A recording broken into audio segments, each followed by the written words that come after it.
going out with them. And I mean, at the moment, obviously, because I'm here on my own with my wife, it's difficult. But it's I do enjoy it when there's more of a group. Absolutely. Well, it looked like I pressed the button and we went live. So, and that's cool. So yeah, we were just chatting a little bit back there, guys. Sorry. Just want to say awesome and appreciative thank you to Graham at Magnets Away for coming and chatting. Yeah. Well, thank you very much for inviting me. Absolutely. So we were just talking about same type of thing that a lot of the YouTubers over here talk about, and that's the community, whether it's across the ocean or whatever. Everybody seems to get along. This is my first time meeting you, and I don't know, it's a pretty natural conversation, and it seems to always be like that with everybody. Yeah, I mean, when I first set out, which is not that long ago now, it's my first video probably January time, and the people that I came across obviously was obviously Roger, who and yourself. I'd watched your videos, and so it was about the. I wasn't too interested in the glamorous magnet fishers, if you know what I mean. I was more interested in the everyday magnets properly. You know what I mean? That was the thing. Yep, absolutely. And I think there's a lot more of that than the other stuff too. But absolutely. I've met some great local guys. They're usually in here chatting each week. All the guys, Brockton Magnet Fisher first invited me up to, he had just caught a bomb and the local reporters were wanting to put together a story. So he invited me and a bunch of people. Yeah. And it was just an awesome day. None of us had met, minus talking a couple of times online. I think I actually fished with Josh from 508 once before, but I've watched that. Yeah. I mean, in the UK, obviously, we have magnet fishing amateurs, and there's a guy called Baldy Rick. Do you know Baldy Rick? No, I don't actually. Think I do. And he's just a knowledge of magnet fishing. He, if you want to know anything, he just knows it. He knows it all, and. When I first set out, he invited me and he got in touch with me and said, come across and we'll meet. And it just opened my eyes. It just changed the whole thing. There was about 20 people there, and everybody was fantastic. And then obviously Roger got in touch, and I went out with Roger, and I've been out with a few other people as well. But the two groups there seem to be the groups that I've been out with the most. Yeah. Obviously, you got the Peakies out there too, and then you got Sonic. I mean, there's a lot of different micro communities. Absolutely. I've not met Sonic, and I've not met Peakies. I've actually spoke to Glenn, like I have yourself, by text, and he's helped me identify a few things that I've picked up, especially out here. So that's been handy. But everybody always helps. If you reach out to them, they're always there to help you. They've been really good. Yep, absolutely. Yeah, I talked to the Peakies. That was actually, I'd gotten interviewed about something and just happened to mention them because they were the first English thing to pop off my head. And yeah, I mean, they were probably one of the first people that I even started watching as far as magnet fishing went. Yeah, I mean, I do watch a lot of their videos. I think their production of their videos are brilliant. Absolutely. The way that they do it, the way that they produce it, and at the end where they do the showing of everything at the end, they've really got it. They've really got it, well figured out. But it's natural. It's not they are just a natural group that automatically do that. It's not a stage thing. It's not it's just as it is, and that's what makes them good. You know what I mean? Oh, absolutely. I mean, because you can't stage a lot of that stuff. You can't just read something in a book and be like, okay, we're going to catch this today. You know, you catch it, then research it. And like I said, they're extremely good at what they do, and you can see when they're together that they actually love being together as a group. Yep. And that's the same with, if you go out, like with Roger, if you're out with Roger and his family, that was one of the things that is just one of the most amazing things, is that Roger and his family, they go out, they take the young children out, and it's just, it's amazing. I mean, when I was younger, and I said this to George when I were on his show a couple of weeks ago, and I said, you know, when we were younger, we didn't have any much money. And the best times I remember as a child was going out with my mum and my dad, doing, you know, things that didn't cost anything. Right. And you can see that with Roger's children. They absolutely love every weekend to go out, and it's magical, really. You know, it really is. It is, because you know, I'm not saying this is it like it for everybody, but you know, we're so enveloped with this. I mean, yes, we are on YouTube, but you know, it's nice to see people getting out there.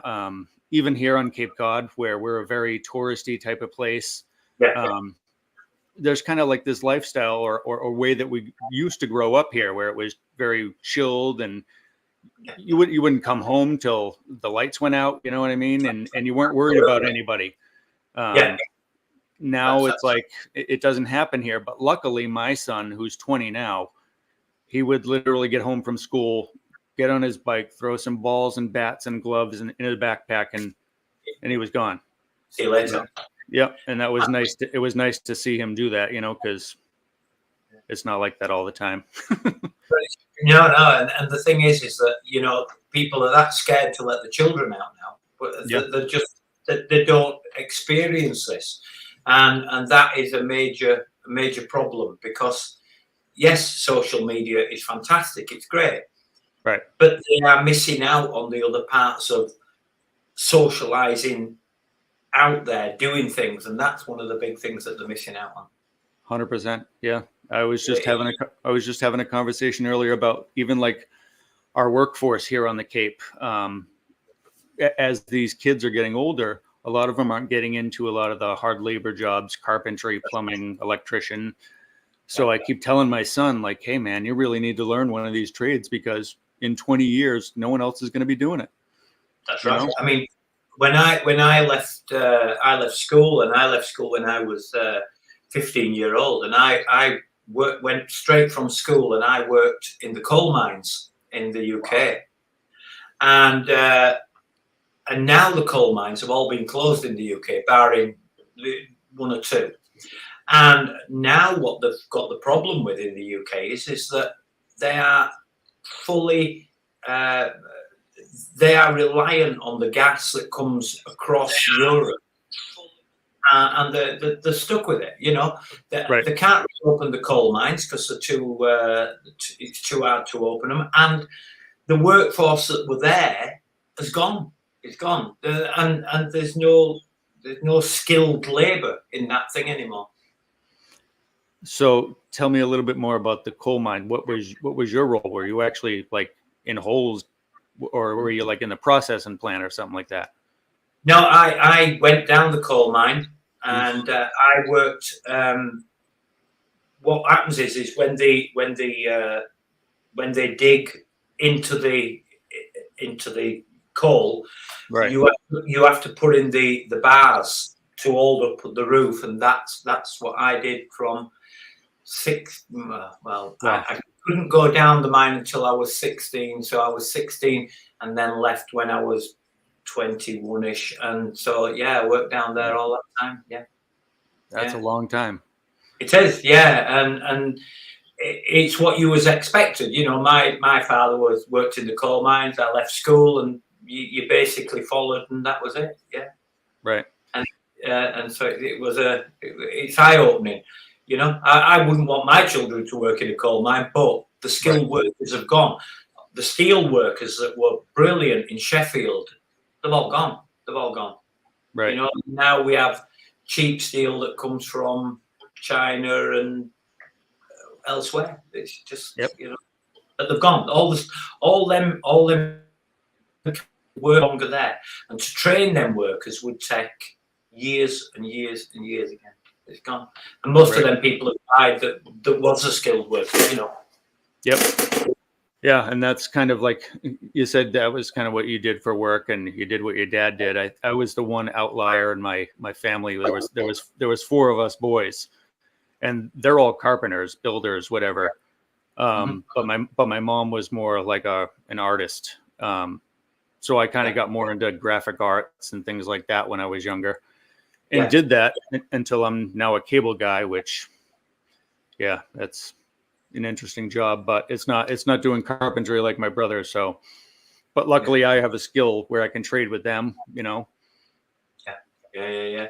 I think through my life, I think I've probably done every job that's possible, and you just go from one thing to another. And you know, my thing was when I was 20-year-old, I wanted to get out of the coal mines, you know, and the thing is that, you know, you saw the older guys that suffered with breathing problems and, you know, and kind of thing. And I just wanted out of there. You know, I just did not want to end up like that. You know, people who had COPD and couldn't breathe, you know, terrible. Yeah, that's harsh. So you've suffered no ill effects. Luckily, your 5 years was.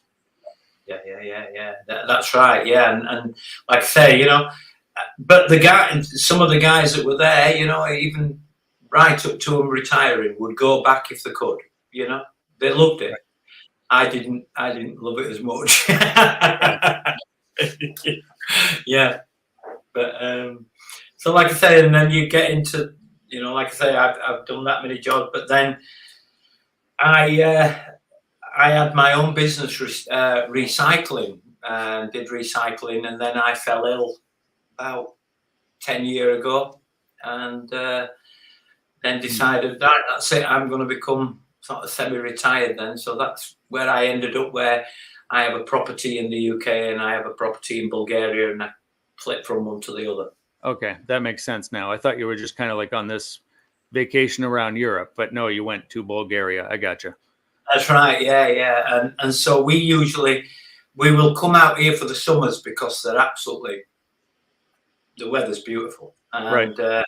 And then we'll go back to the UK usually in the winter or wherever, or go see my grandchildren, you know, in between times. So you were saying earlier when we were backstage there, that you have some issues finding stuff in Bulgaria. Yeah. With Europe being as small as it is, and kind of pardon my ignorance on this, but how quickly can you be somewhere else where there might be something worth it? It's not that there isn't things here. I mean, you know, while I've been here, I've found quite a few things. It's the difficulties of finding. It's the difficulties of the waters in Bulgaria that's the problem. It's that they're very shallow. The you know, the shallow but really rocky. So you're either bashing the magnets and taking chunks out of them, or you're forever getting snagged, constantly getting snagged. And so when we were coming over, we did obviously the UK, which were okay, and then we went into the Netherlands, which were brilliant in the Netherlands. That was great for, you know, obviously because of the canals. Right. And then we tried other places as we came across, and as you left the Netherlands, it seemed to get a little bit harder as you were coming across. Do you know what I mean? So yeah. But yeah, the Netherlands was certainly one of the best places. Yeah. Did you notice any difference, like as you were going country to country, what was more prevalent in the waters? When we went to the Netherlands, you were basically throwing your magnet in and pulling stuff out all the time. In the canals, you know? Right? Yeah. I mean, I were there probably about an hour, and I pulled a bike out, a gun out. It was just non-stop pulling things out. and then we missed Belgium. We missed Belgium, and we went into Germany. But then we were sort of told that the rules in Germany are quite strange because they have like different states, and them states can be all different rules. And because we were unaware of them rules, so we're saying, look, be careful because some are really strict on it and some aren't, and nobody knew which ones there were.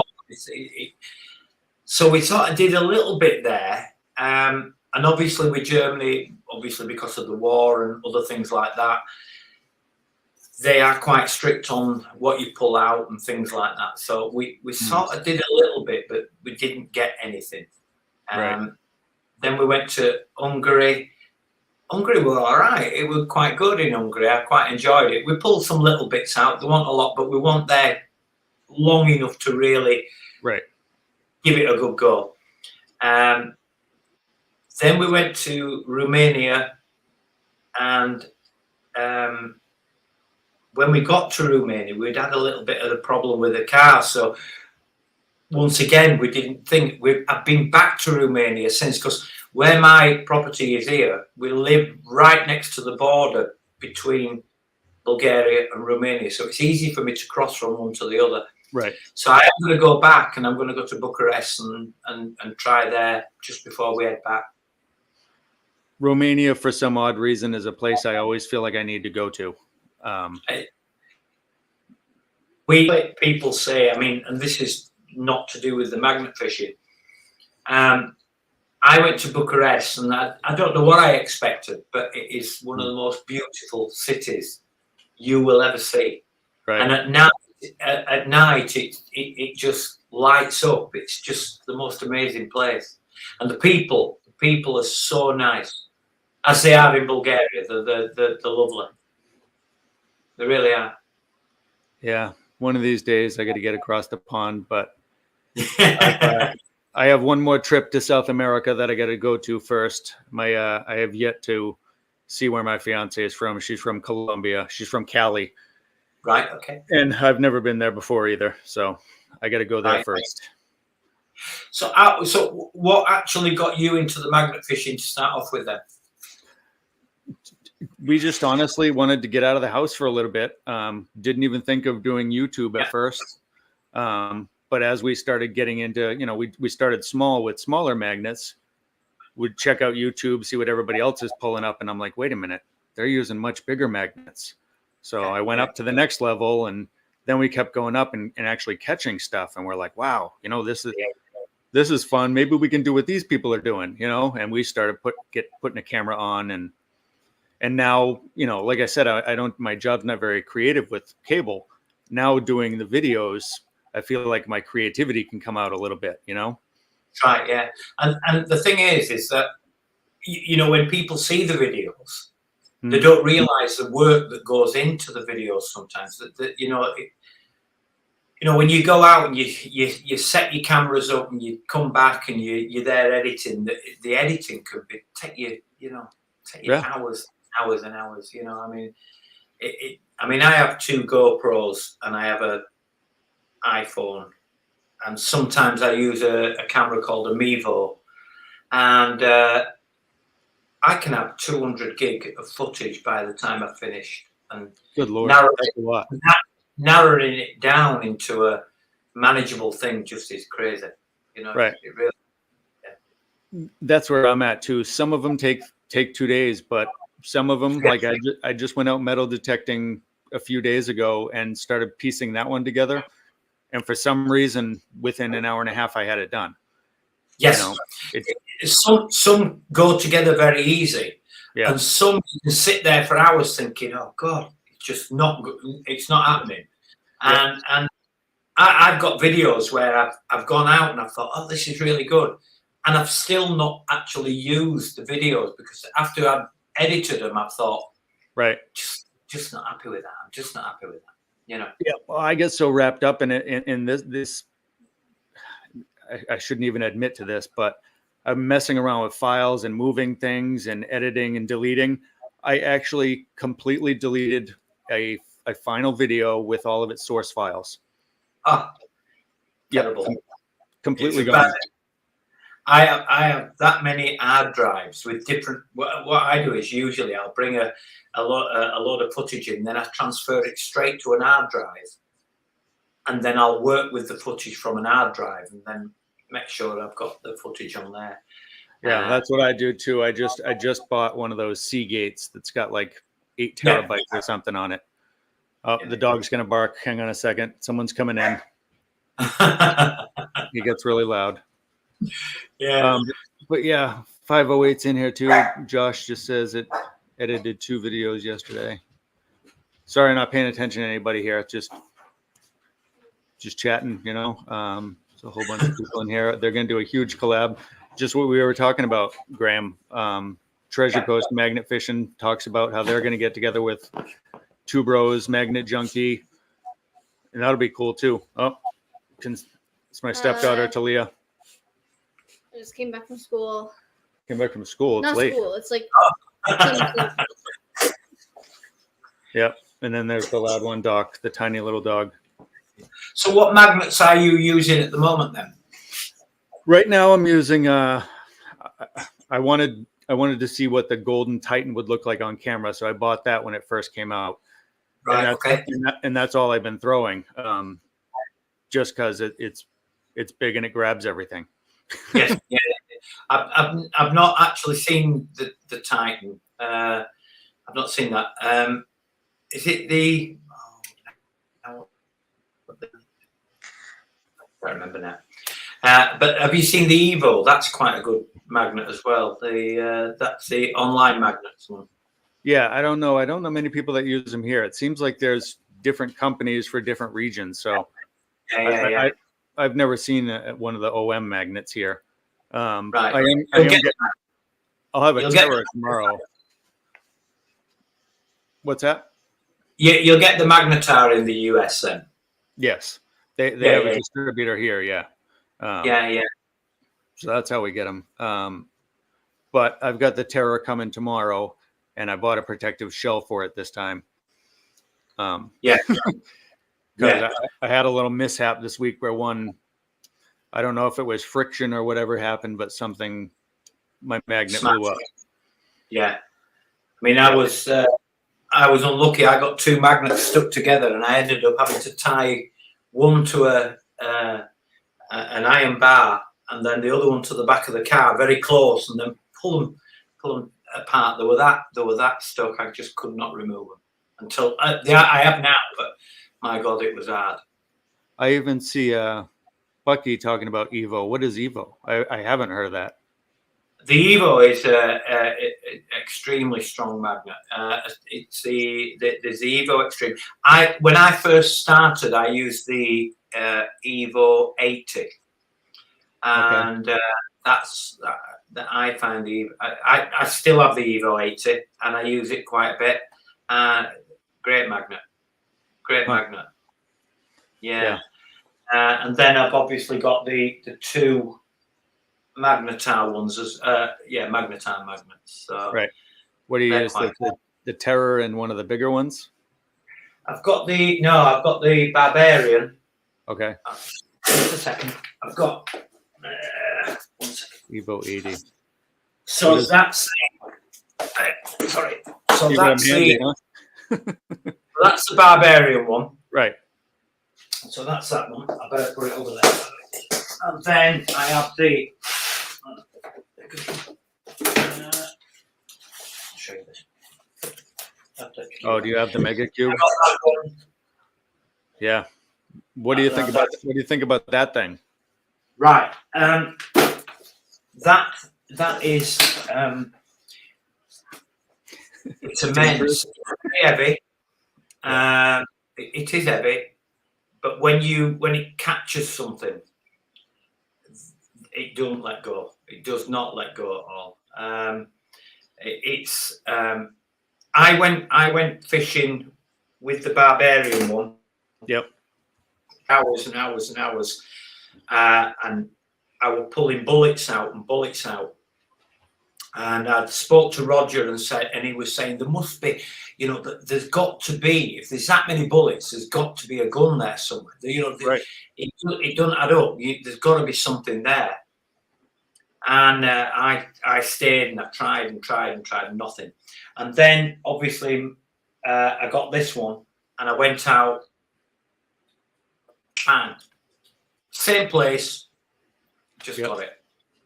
And the other thing is, when I were on about getting snagged, I haven't been snagged with it. And I thought when I got it, with it being a cube, I thought I would have been snagged more than I was. That's exactly what I would think would happen. Yeah, and it seems to somehow, I don't know what it is, it seems to somehow miss it. The other thing that you find is that because it's a cube and you're throwing it, you're getting all the sides. So it's like it's flat wherever you are.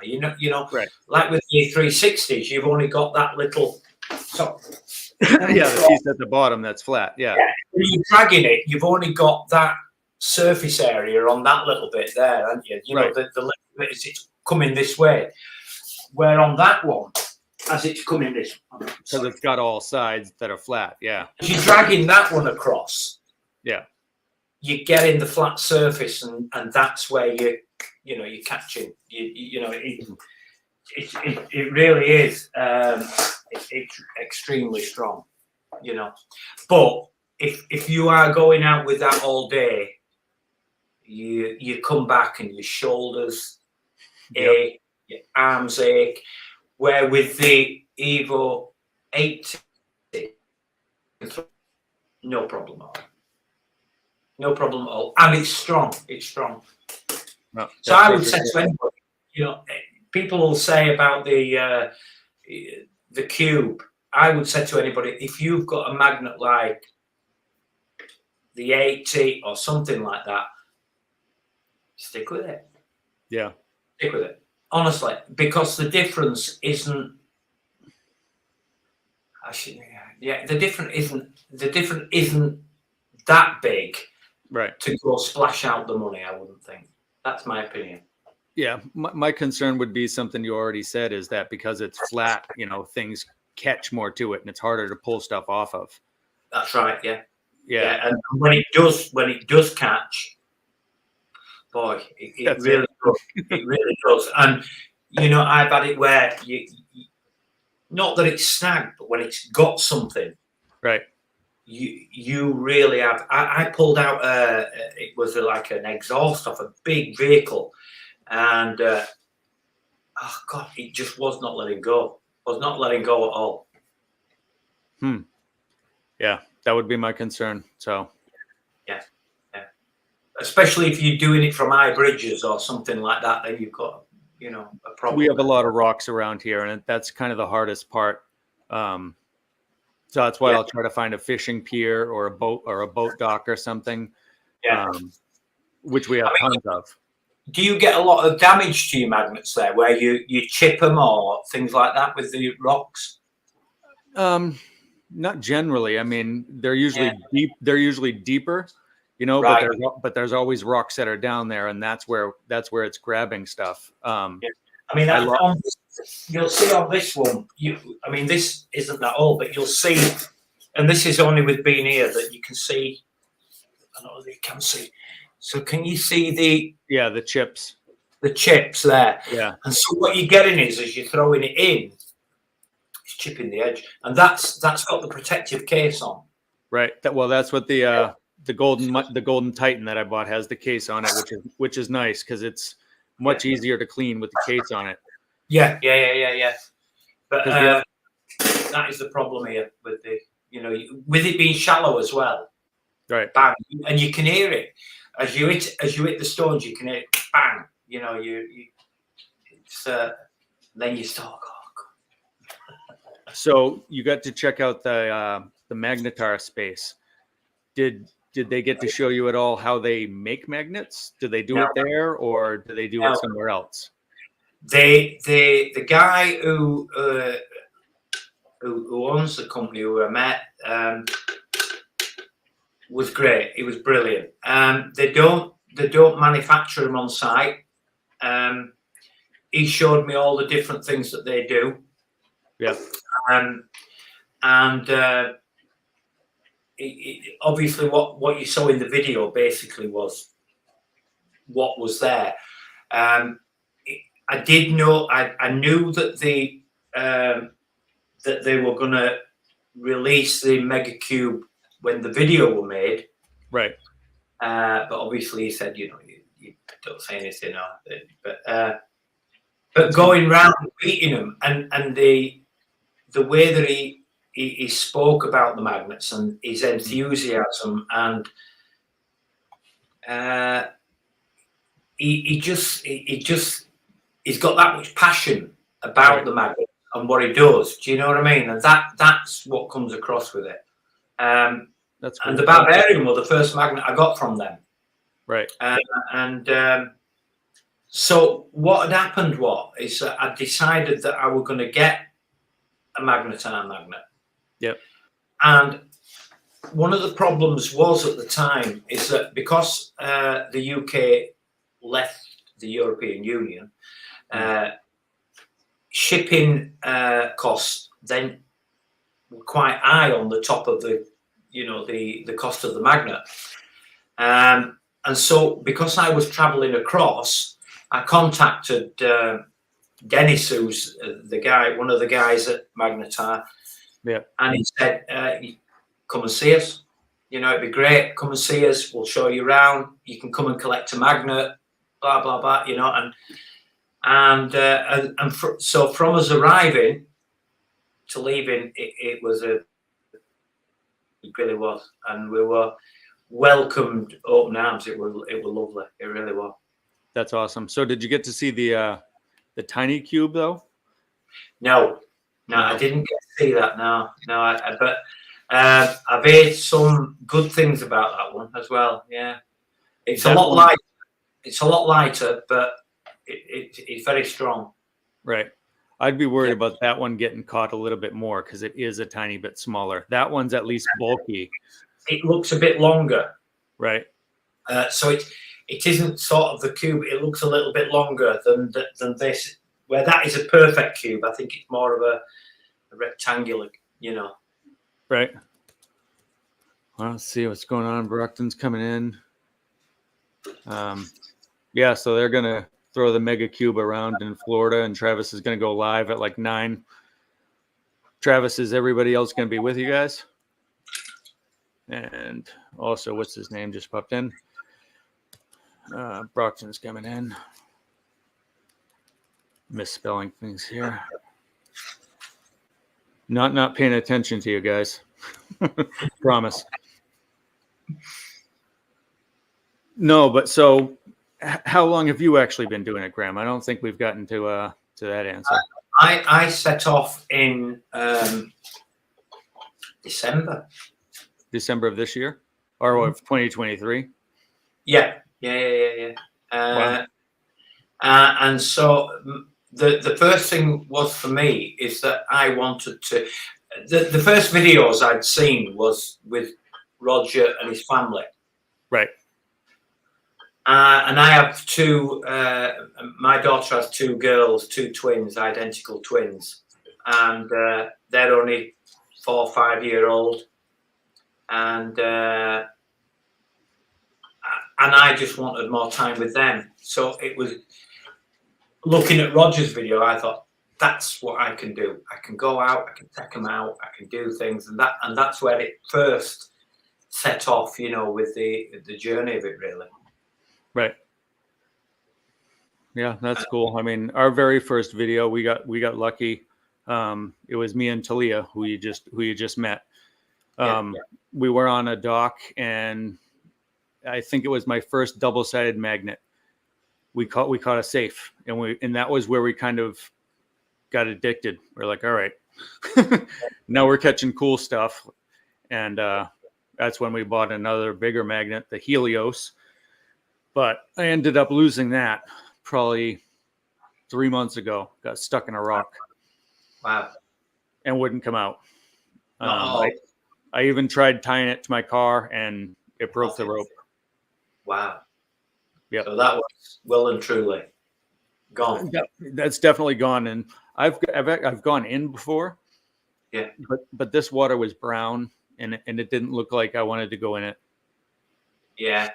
I mean, I went in the. I got my magnet stuck in. That was the Evo 80, and I got that stuck in Hungary, Right. and I could not move it, and I went in for it, and it wasn't very deep. It probably came up to my waist, really, you know, and the guys in the UK really told me off for it, you know, and said, you know, don't ever do that again. You know, you're putting yourself at risk, and you do it, you know, for the sake of a magnet. And I really thought about it and thought, yeah, they're absolutely right. You know, they're really, you know, because you've got to take advice. You can't go bull-headed into things that you don't know about. And Right. And they're absolutely right. And then somebody told me a story of one of the guys that was saying, look, you must not go in, you know, because you don't know what you're going to experience when you go in. You think it's shallow. Yep. You get your foot stuck on a rock or whatever, you're finished. And then he told me a story about a guy in the UK that one of his friends, and he got a magnet stuck, and he went in for it, and he got stuck underneath getting the magnet in one of the canals. Right. And his father went in after him, and he got stuck, and they both drowned. Wow. Yeah, and they both drowned, and that's because they went in for a magnet. And so after that, I thought, right, well, you know, if he's telling me that, I've got to take that as good advice, and so I won't do it again. It's definitely good advice. I mean, that was the only time I've gone in. Like Josh is just saying here, he would scale a bridge. He did for me once. He saved my magnet twice now. Yeah. But I'll never go back in the water, because that one time I went in, it was like up to my hips for a while, and I kept on kind of slowly walking, and then it dropped down to my shoulders. Yeah. And I was like, okay, I'm done. But what also happened is the water was so cold, I didn't realize I had cut my legs up. Wow. And I came out and was bleeding, you know? Yeah. One of the things in the UK is with the canals is you get a lot of silt in the water. So you can go in the water. Yep. And then you get into this mud that holds you down. And so you're really in trouble then, because you can't get out. You can't get out. And so you know. It's muck. Yeah, there's actually a video that we have where I pointed to an area when I was a kid. It was like this marshy area right off of this bridge. And I think maybe when I was like 7 or 8, I fell in, and one of my shoes is still in that marsh, because when my parents pulled me out, my shoe was in there. Yeah. And it's really strange, because where I am here, there's a bridge locally. I'm going to put a video on probably next week, and it's using this mega cube. And there was some children there, and they sometimes play, because it's like I say, it's shallow, right? And the nails, it just makes the cube look like an hedgehog. And you just dip it in, and they come out, and they come out, and they keep coming out and coming out. And they're not never-ending nails. And one of the mothers that are here just said, I won't let my kids in now, because if the nails are in there and they stand on them like that, you know, it's just, you don't realise. You think that they're clear. You think that these places are clear, and they're not. No. And then if you're in Florida, like Travis, he says they don't go in the fresh water because they got crocodiles. Wow. So, yeah, no thank you to that. I'd rather suffer the nails. Yeah, I would play with the nails any day of the week. I ain't going in with crocodiles. Yeah, I am all set with something that can just decide to eat you in one bite. So what's the best thing that you think you found while you've been magnet fishing, or that kind of thing? What would you say you've? I don't know about best thing, but I mean, obviously finding the very first gun was probably one of the most exciting moments. Yeah. But it was also a learning moment. Like you said, you've kind of taken advice from people. I didn't realize it till afterwards, but I was winging the gun around like it was nothing, not realizing this is a loaded gun that I'm swinging around. Yeah.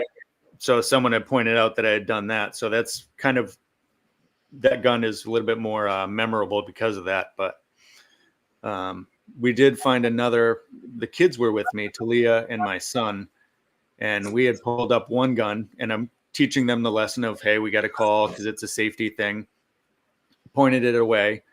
And then we got another one the very next toss. So we stopped and waited for the cops. Yeah.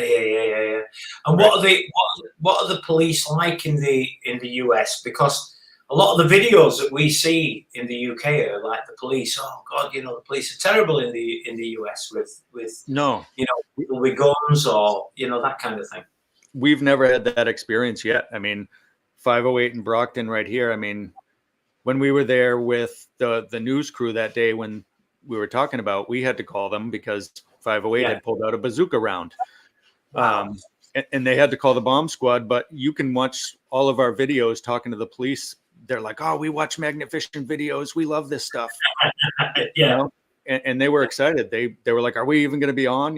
So that's been my experience with cops so far. No one's been a jerk.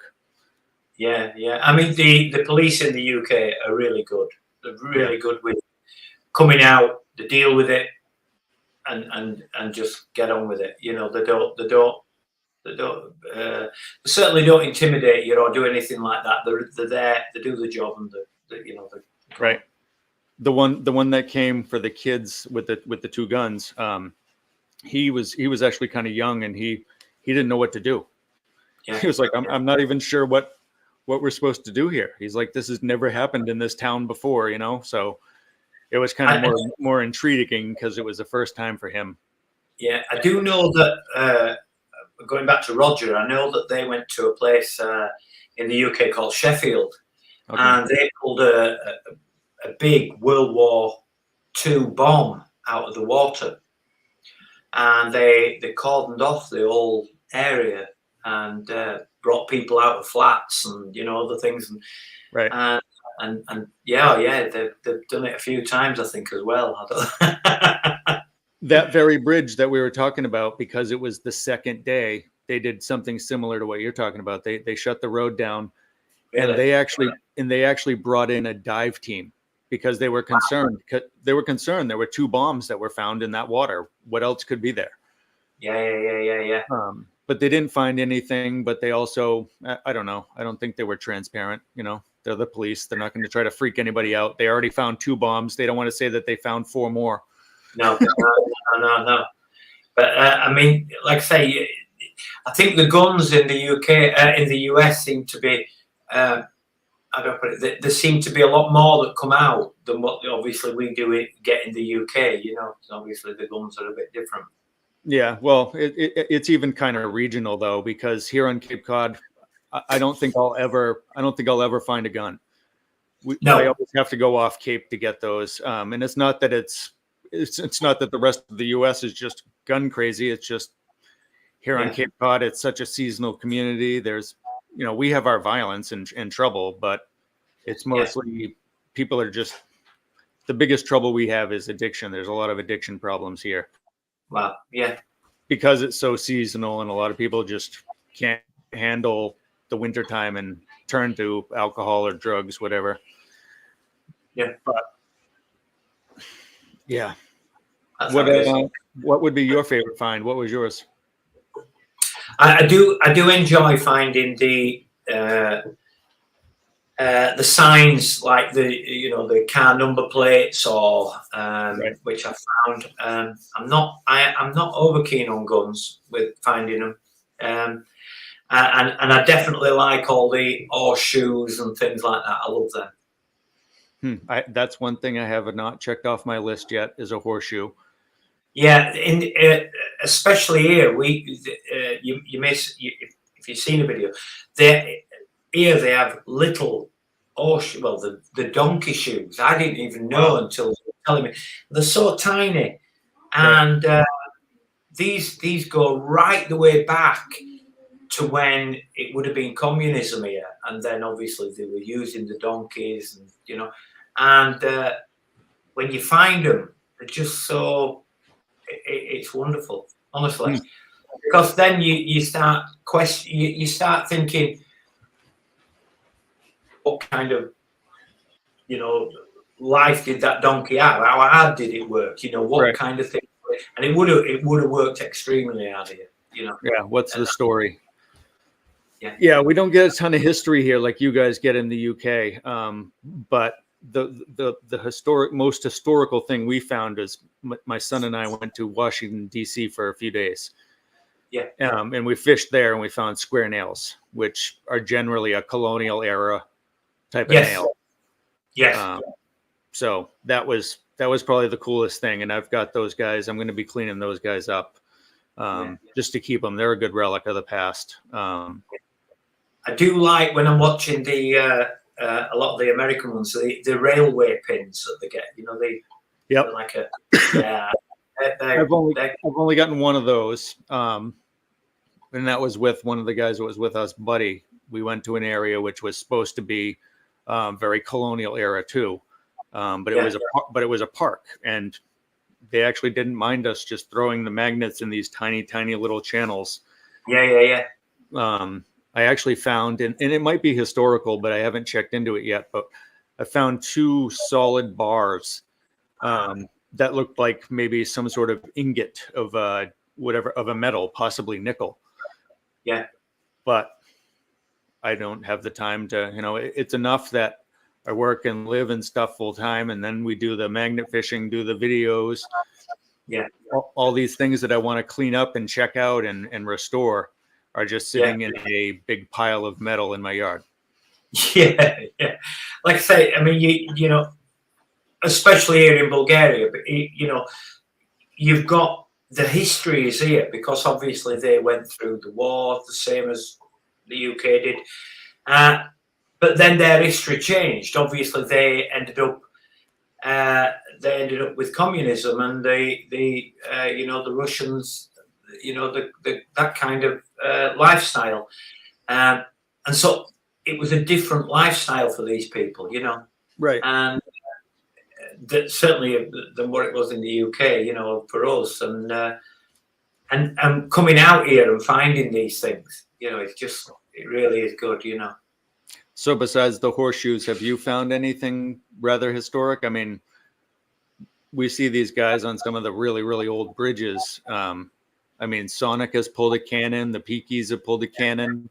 I've never pulled anything where it's to the extreme that they have. Never. Yeah.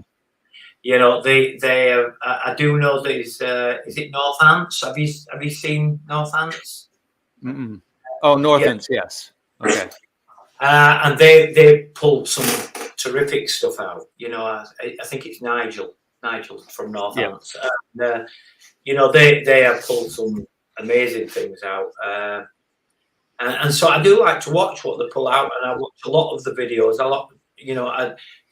I do spend a lot of time watching a lot of YouTube, and what I usually find as well, and people will say, well, what I like to do is that especially if there's a new channel out there, I try and give them as much feedback and other things, and also if I'm about, and obviously I have an iPad and things like that, I will put my iPad on and I will put it on, even if I'm not watching it totally, I will press play all and I will let it play all their videos just to give them some kind of send them into the algorithm. Absolutely. Yeah.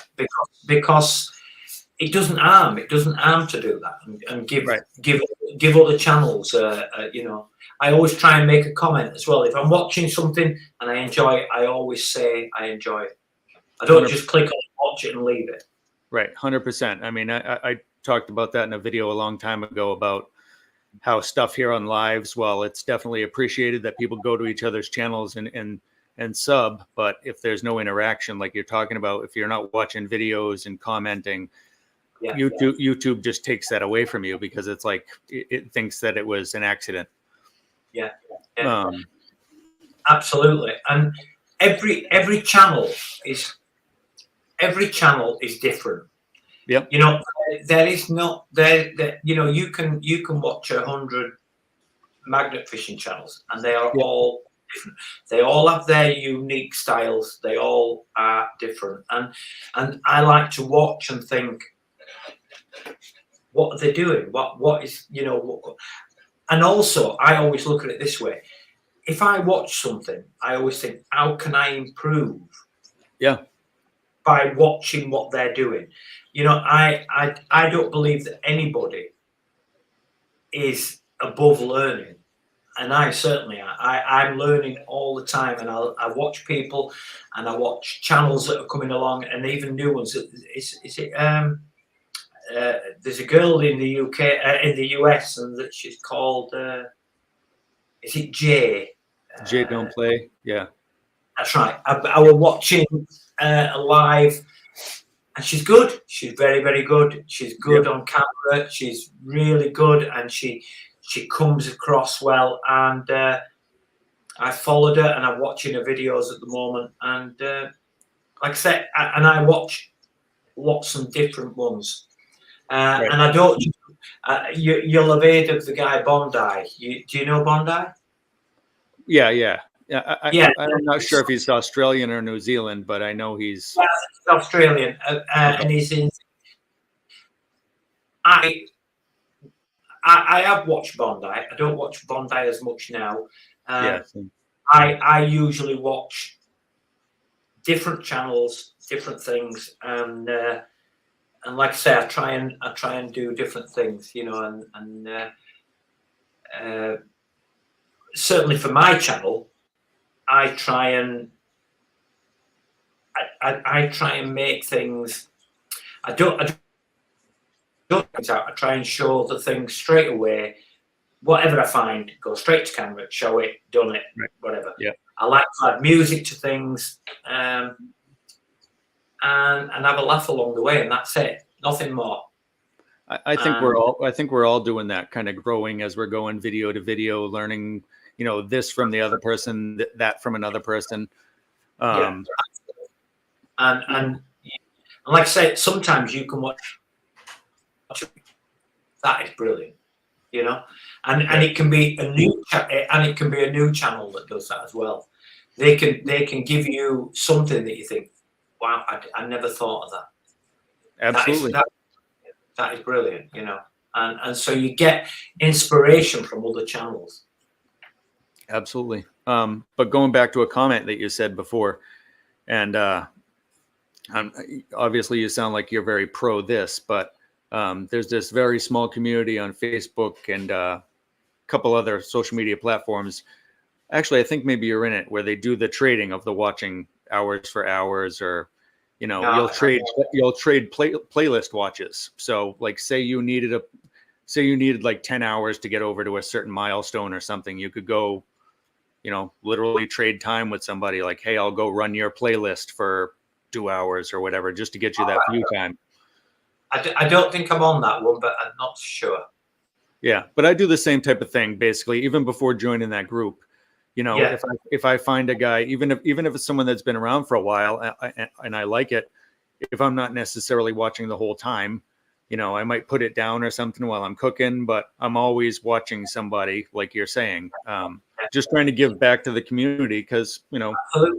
I mean, I have a Facebook group, and I like that people. I know a lot of groups don't like this, but I actually like when people share their YouTube videos on that group. Yeah. You know, I want them to share them. I want other people to see other content, not just my content. I want them to see all content, not just mine. 100%. Absolutely. You know, you will get a lot of groups that will not allow you to share on their thing. It's just their content and nothing else. And you know, it's a little bit sad that, because, you know, it's a community and we should all work together really like that. I like I said, it's the Magnets Away group, and if anybody wants to go on and if they want to post their videos on it, they are more than welcome. And you know, it isn't one a day, whatever. If you want to post whatever you want to do, post it. You know what's crazy though, man, is I was talking about earlier how the metal just sits there growing into a piling heap. Yeah. But even keeping up, I don't know if this happens to you sometimes, but I feel like I'm going from one social media to the other, and I don't even sometimes know which end is up. That's right. Yeah, You know? that's right. And the thing is as well is that you hear so many different things. Like, you know, you'll have a lot of people that say you need to do YouTube Shorts, or you need to do this, and you need to do Instagram, and you need to do. And if you were to spend all your day doing every single one of them things, you'd have no other time to do anything. T's saying that swapping the playlist is a great idea. Maybe after this chat, maybe we can put together a swapping playlist group, because that other gentleman, well, it's a good group. He's mostly aimed at like the metal detecting community, and there's some gamers in his. So maybe we can do an exclusive magnet fishing watch for watch deal here. Absolutely. And like I said, you know, we should be watching each other's things. We should be getting advice from each other. We should be looking and thinking, yeah, you know, this is good, this is not, because you do learn so much. You do. Yep. Honestly, like I said, I'm new to this. You know, I am new in comparison to all the other people that are out there, and so I look at things and I think, yeah, that's really good. I'm really interested in that. Or, you know, there's some I've bypassed, and I've thought, that's not for me. But, you know, I've looked at it. Yeah. So now that your videos have obviously changed too, you know what I mean, as far as graphic wise. And one thing I've been curious about, because you're even doing animation in the intros and stuff now. Do you do all of your graphic design work? Because you've done one for somebody else too, right? That like the Nutta guy. What I try doing is that if I do my own animations, and I do the music as well. Some of it's AI, whatever, you know. And but I like to do things for other people as well. I like to, you know, like with Roger, you know, I've done things for Roger, like a track for his, just to add for his video, other things like that, just because it's just nice to do things for people. 100%. Yeah. I mean, you sent me that song, and I'm trying to figure out. I don't want it. I mean, like I've done, I can't remember, One Man, One Magnets logo. I did that for him. I don't want anything for it. I just, you know, I'm quite happy with friendship. It doesn't need to be paid. It doesn't need to be anything. I'm part of the community, and that's what you do. Yeah, I mean, one of our stickers right there is the one with the shark. Brockton Magnet Fisher did that design. Yeah. I just happened to mention that I needed a colorful one, and he was like, "Let me run with that idea." And you know, we do have great white sharks here on Cape Cod, so it makes all the sense in the world that he puts a shark on our sticker. You know. Absolutely. And sometimes you get a bigger buzz from somebody saying, I really like that. Yeah. You know, and helping somebody else, helping another channel as well. Right. You know, it's not just about my channel. It's not about that for me. You know, I'm 50. I'm like this. I'm 57-year-old, and I don't want to be famous. I just want to have friends and have a ball along the way. Absolutely. You know, and I think it's a great idea. We were just joking the other day about traveling, and through the years, whether it's been through music or a running community I used to be part of, I actually know people almost everywhere at this point, you know. Yeah. So if I went to a different state or a different community, there's somebody to talk to, you know, or someone to meet or go hang out with. Yeah. I told you, I had a company doing recycling 10 years ago. Right. And I basically fell ill overnight. And basically one of my friends said to me, my God, you're orange, you know? Right. And I hadn't been feeling well for a couple of days, and he said, "Come on, I think you need to go to the hospital." And off we went, and they found a tumour. I'd got a tumour on my bile ducts, and so they said to me, "Look, if we can operate, good. We can do something. Yeah. If it's gone to your pancreas, you're looking at 3 months." And so I will lucky, touch wood, I will lucky. And so now I just look at every day and think, I'm going to live it. I'm just going to enjoy it. I'm going to do what I have to do. 10 years ago, I got away luckily, and God willing, I'm going to have another 20. And so you do things, you enjoy, and you look at life differently. You see life differently, and you think, life isn't all about me. It's not about things. It's about helping each other and doing things for each other.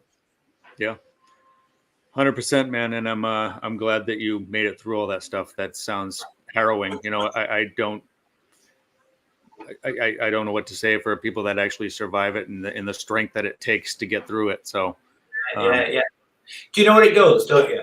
It's you come out the other side. Some people don't come out the other side, which is terrible. And, right. My heart bleeds. And you come out the other side, but you come out the other side a stronger person. And you also come out looking at life differently, as in what it's about, what life is really about. Yeah. And it's not about just you. It's about other things. Because when you are ill, when you're ill, you don't think about you. You think about all the people that you're going to miss. And for me, that is how it is. And if I can help people, and I can help people go along, and I can enjoy myself at the same time, that's the main thing. Right. Wow. Yeah.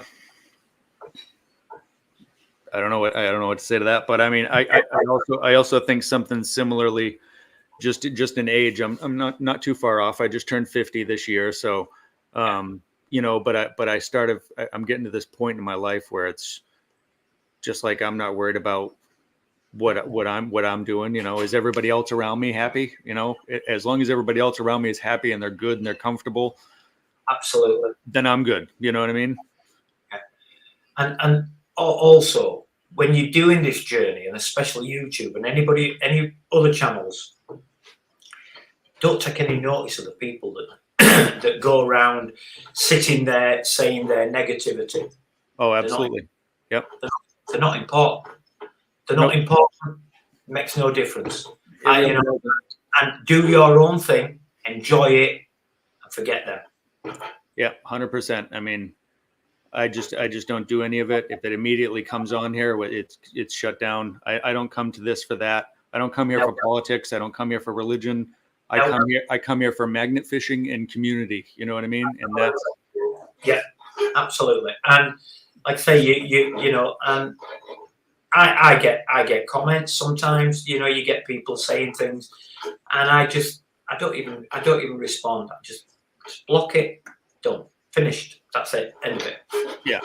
If I get silly comments from like an internet, from like just a regular troll, sometime I'll engage a little bit. Not like in being rude, but just like, hey, thanks. You know what I mean? You just helped the algorithm out. So with your interaction, you've now shown YouTube that somebody's interested in my video. Thank you. Absolutely. Yeah. Good idea, that. There's always a way to turn those things around, and then they look at it and they're like, oh man, I guess I was really a jerk right there, like, because they're not, you show them you're not affected by their troll stuff. Absolutely. But like I said, if anybody wants to share their videos on or whatever on the Facebook group, I've got them. There you go. And even going back to that thing with tea, I mean, maybe I'll create that little trade group and post about it in there. Absolutely. That would be great. Yeah, that'd be awesome. So what do you got coming up now? Anything? The next thing is that I have just bought a van. Okay. And are you going to Roger and paint it all up like his? No, no. So what I've decided is that I'm gonna do some different stuff. Right. It is gonna be to do with magnets, but it's not gonna be fishing. Okay. I am gonna do the fishing, but it's not gonna be fishing. What it is that Magnetar do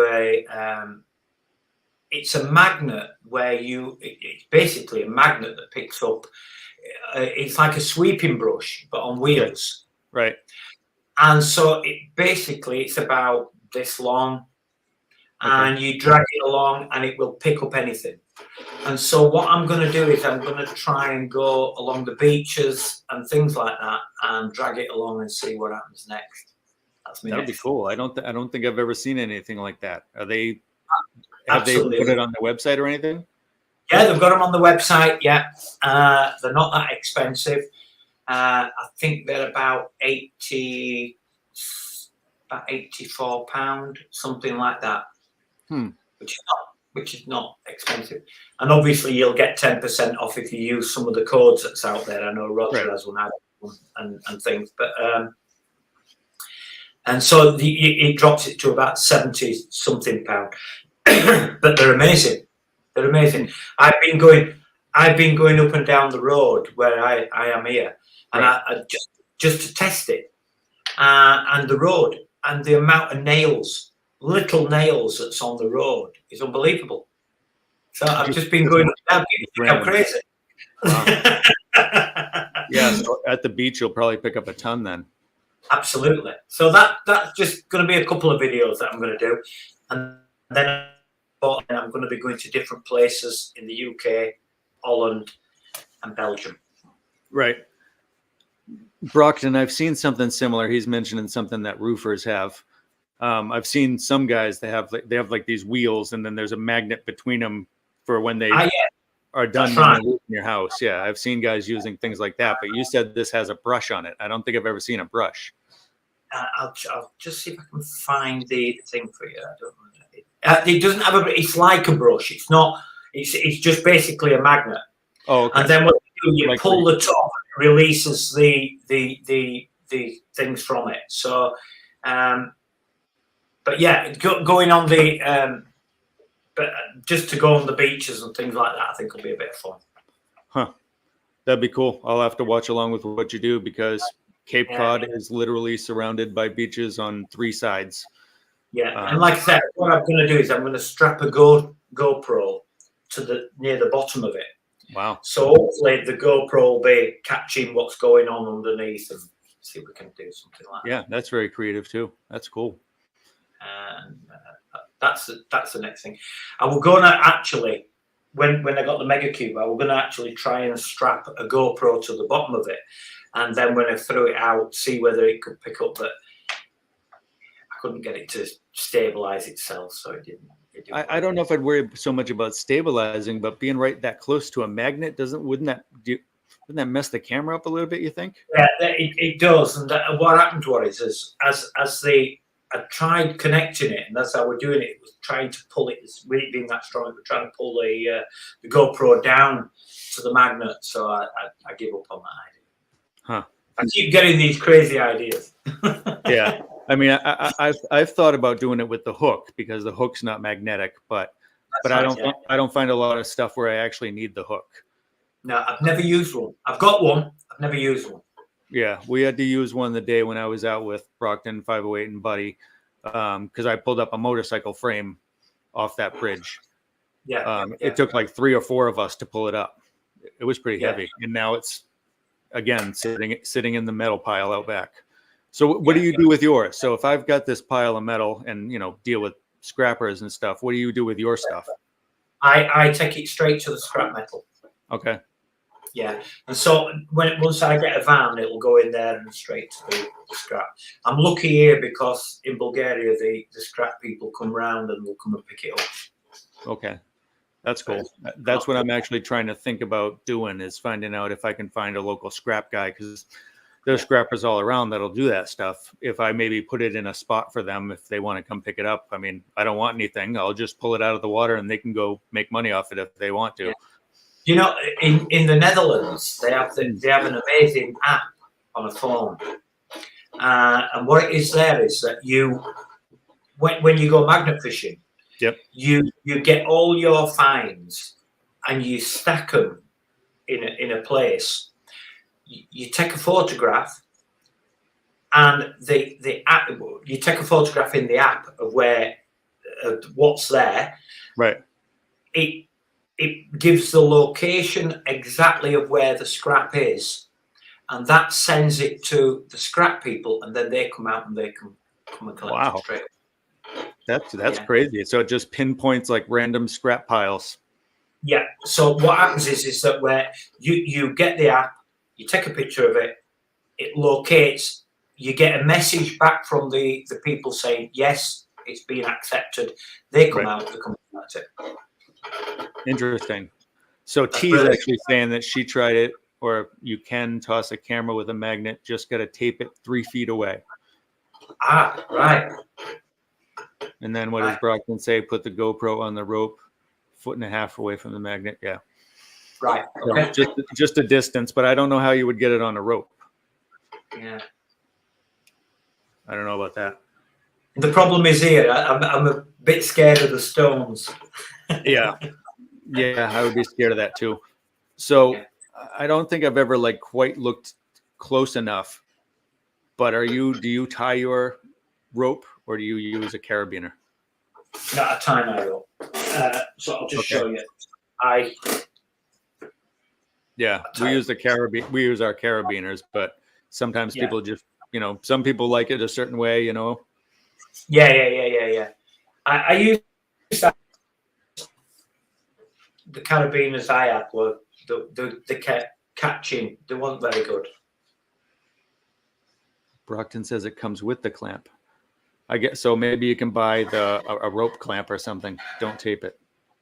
Yeah, right.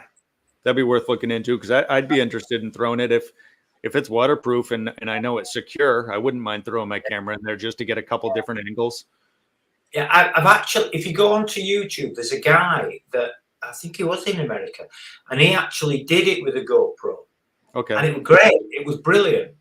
And so that gave me the idea of doing it, but I just couldn't get it to.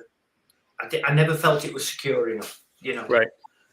I do have this knockoff. I mean, it still cost about $100 for the camera, but it's like a lower GoPro brand from Amazon, and it was pretty good. But now that I have the GoPro, maybe I'd feel better throwing that one in first.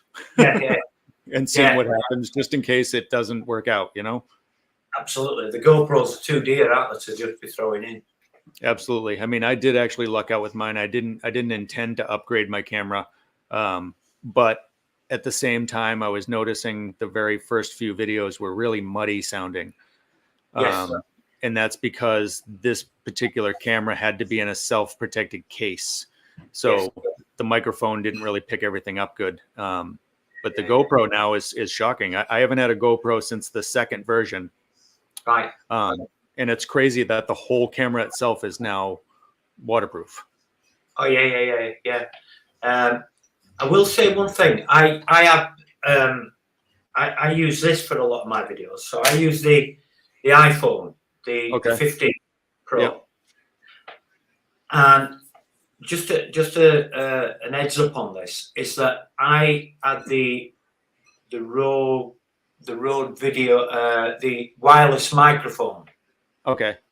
Yeah. And if you use the Rode microphone with the new GoPro, with the new iPhone, your microphone will be distorted. Huh. No matter what you do, right? No matter how much you try, no matter it distorts the it's terrible, awful. And I have tried everything with it, and it's the new what it is. But I'm looking it up, the new port that they've got on the new iPhone. Oh, right, the USB-C way that they got to do it now. Terrible. And it's what it does. It's like it's peaking all the time when you're talking, speaking, it's distorted all the Right. time. It's terrible. Yeah. The 14 I had were brilliant. The 15 is terrible. Tracy's saying that we'll just throw somebody else's camera first. That's a good idea. Yeah. Yeah, it's a good idea. But I had something similar happen with those types of microphones too. It looks like a little T that goes in the end. That's right. They said it had like a 50-foot radius, and I couldn't get more than 20 feet away from it without it breaking up. Wow. Yeah. But it's not breaking up. What it is that even though you can hear it, but it's constantly distorted at the top end, and it's awful, terrible. And it don't matter what you do. I have because when you use the Mevo, have you seen the Mevo, the camera? No. Well, the Mevo is you can stream live from it. I never do streaming on the iPhone, but what the Mevo does is that so it automatically edits your footage as you're doing things. So if you've got it set up, and you hold something in front of it, it will pick things up in front of you, and it'll zoom in, zoom out, that kind of thing.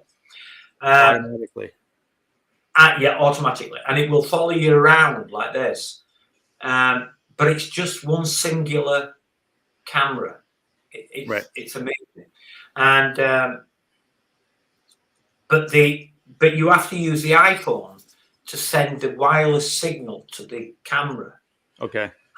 And that has just made it impossible, absolutely impossible to get the sound. You're supposed to be able to do that with the GoPro too. Be able to go live with it, but I feel like there's too many steps to get on there. I'll just throw the phone on the stand and hit live on YouTube. Yeah, it's just too many steps to go through. You have to get a different code, don't you, to put in, and then it sends it to it and different things like that. Yeah, it's not easy. The blender for a second. Don't mind the blender for a second. But Graham, this has been awesome. I can't thank you enough for coming and hanging out. You're very welcome, mate. Anytime. We only got like another 10 minutes here, but you're more than welcome. I know it's super, super late out there. What is it like? It's nearly 4 o'clock in the morning. Oh my God. Are you kidding me? No. For some reason, I thought you were in England, and that's why I said there was only a 5-hour difference. No, you're fine. Don't worry about it. You're okay. All right. Well, hopefully you get a big nap, and then hopefully you don't have a big day. Yeah, I have nothing to get up for, don't worry. All right. Well, I appreciate you coming in. I'm going to send this over to, let me get the link for Ohio River. It's another channel that starts right after here. Have you ever been into his stuff before? Do you go into the metal detecting videos at all? I haven't done, no. I got a metal detector. I actually got one, but in Bulgaria, they are very, very strict on metal detecting, and they don't like it. Right. I don't know why, but it's what I've been told. So. Gotcha. We can do it. I've been doing it at local parks, just regular kids parks with swing sets and stuff. So I'm not finding a ton, but it's fun. It's something different to get into, and you get your hands dirty like you're a little kid. So it's kind of fun. Yeah, absolutely. All right, let's go back here now. I'm trying to find all these different steps. There we go. Boom and boom. There we go. There's the Ohio River thing for right after this ends. But I also want to say thanks for turning me on to that website, Suno. If the rest of you haven't found out about this, suno.com. Something Graham turned me on to, and I fell down a big rabbit hole creating all these different songs. You can seriously create a bunch of different songs yourself for your channel. You can feed lyrics in or just have it auto generate based on what you tell it. I'll tell you a very good thing to do. Yeah. If you've got GPT, yeah, Yeah. And you ask GPT to be a songwriter. Just say, I want you to be a top songwriter, and I want you to write me a song about this in the style of this. Yeah. Okay. Yeah. And it will do it. It will do the verse, the chorus, whatever. Copy that, paste it into the other thing, Feed that in. and away you go. Yeah. Wow. That's actually even smarter too, because some of their randomly generated songs.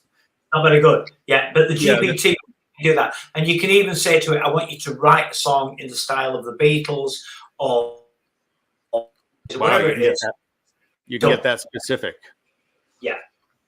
Oh, that'll be interesting. I mean, I won't try to get too crazy with it because I'm actually I'm actually a metalhead and I haven't shown that side yet. So, but Okay. I'll try to keep things pretty tame. But it is good fun. It's good fun. And you can make songs for your own channel that mean something about whatever it is. So, you know, if you've got your video and there's a certain part in it that you want a song about, you can write a song about that particular part. Yeah, being in the job I'm in, and we talk about AI and stuff. AI kind of freaks me out, but not in this type of instance. This is a neat way that it plays with us, but I'm also a little scared of AI. So. It's coming for a lot of people's jobs, which stinks. It is. Absolutely, yeah, it is. Yeah, I mean, the problem is that you can't uninvent it, and that's the problem. Right. Oh, and T just posted your link in there too. Just for anybody else watching, before you dip out, I did put his link in the description. So if you haven't checked out Graham's channel. He's awesome. As you can hear from him talking here, it just, his videos range all over the place. They're super creative. I appreciate you coming in, Graham. I appreciate you staying up till 4:30 in the morning. You're crazy for that. No problem at all. All right. We'll talk to you all later on. Thank you, Graham. All right, mate. Thank you very much. Right. Bye. We'll see you. Bye, mate. Bye.